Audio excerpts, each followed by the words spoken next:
Hi, good evening. Chairman, committee members, thank you for allowing me to speak. My name is Dr. Michelle Cortella. I am a native Rhode Islander, a general pediatrician. I'm speaking tonight on behalf of myself and also a colleague who is director of the American Association of Pro-Life OBGYNs, Dr. Donna J. Harrison. She's a board-certified OBGYN. And I'm speaking about our shared concerns with Bill 5343. And I do take issue with the subjective definition of viability therein. It's subjective and it's a radical departure from the definition of a quick child in the current state law. And the problem, it states that viability means that stage of gestation where the attending physician, taking into account the particular facts of the case, has determined that there is reasonable likelihood of the fetus's sustained survival outside of the womb. Now again, in a perfect world, there would be no self-interest, but doctors do take oaths, and as you know, we still have to regulate medicine, we're still in practice. There is a financial interest in any physician when a woman comes to him desperately wanting an abortion.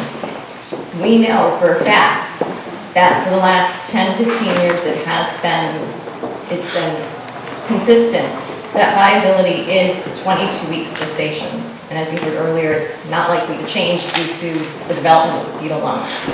So at 22 weeks, we know a baby can survive outside the womb with standards of care provided by facilities here in this state. In the absence of objective standards being in the bill or in the law, it is entirely feasible for a physician, for an abortionist to take advantage of a woman, to take advantage of her situation, and agree to do a later term abortion.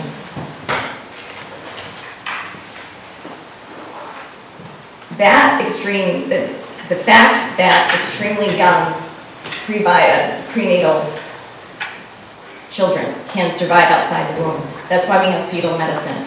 The fact that they can exist as their own patients, they are protected. Once separated from the mother, they enjoy all the same protections and laws as the mother.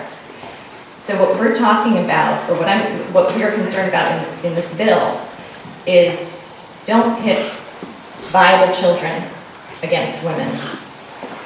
We know at the gestational age of 22 weeks, there is ample evidence that those unborn children do feel pain.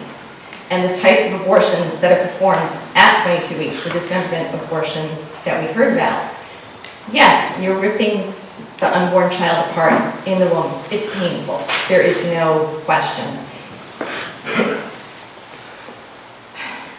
The other point that we're also not talking only about the child, but once you're at 22 weeks gestation, it's safer for a woman to undergo delivery versus, again, from 22 weeks gestation, the abortion procedure at that time. So the immediate risk of death to the mother from a dismemberment abortion at a D&E at 22 weeks exceeds her risk of death from delivery. So in terms of protecting a woman's health and life, premature delivery of the unborn child is safer for her than the elective abortions at that same stage of pregnancy. In the case of a need for emergency separation to save the life of a mother, a C-section can take place in approximately 30 minutes under emergency circumstances, in contrast to the higher risk elective abortion procedures, which usually take 2 to 3 days or more to accomplish. So in summary, with regard to Bill 5343, leaving the determination of viability up to the abortionist who has a financial interest in declaring the fetus non-viable essentially puts at risk unborn children who are viable, as well as it could set women up for facing unnecessary health risks, putting them in the face of a late-term abortion versus a delivery. Thank you, Doctor. Any questions? Representative Coughlin. Thank you, Mr. Chairman. Dr. Patel, Dr. Quick, and a couple of other witnesses, I'm going to ask you. Your opinion, when does life commence?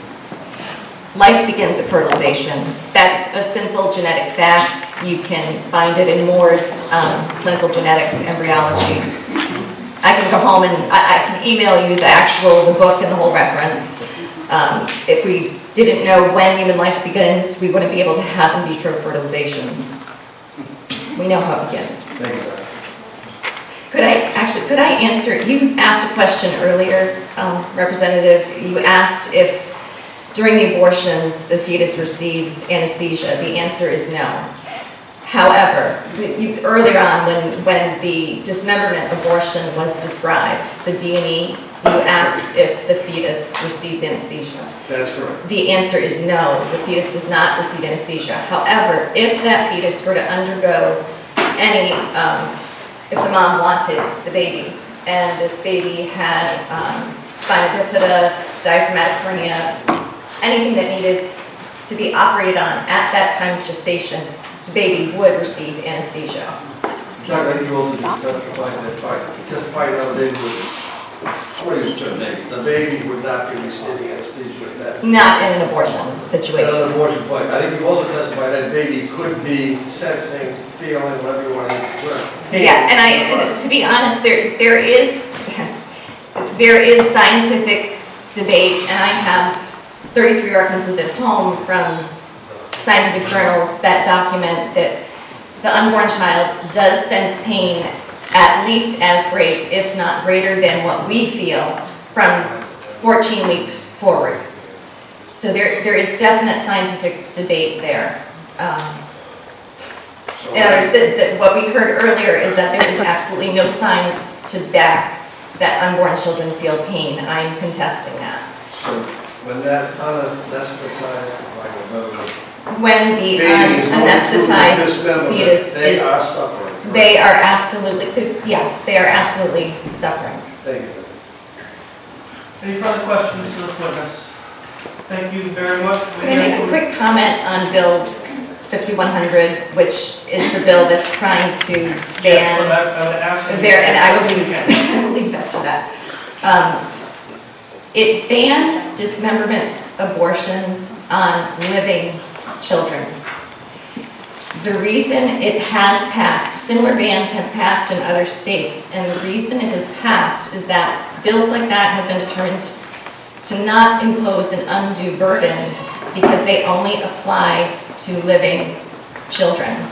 Meaning, the abortionist can use a feticide to kill the child in utero first and then dismember the child. Yeah. Yes, I'm pro-life, but I want to make the statement because as it is currently written, Bill 5100 would not prevent women from having abortions at 14 weeks, 15 weeks. What it would prevent the dismemberment happening on a live fetus. Thank you. Thank you, Doctor.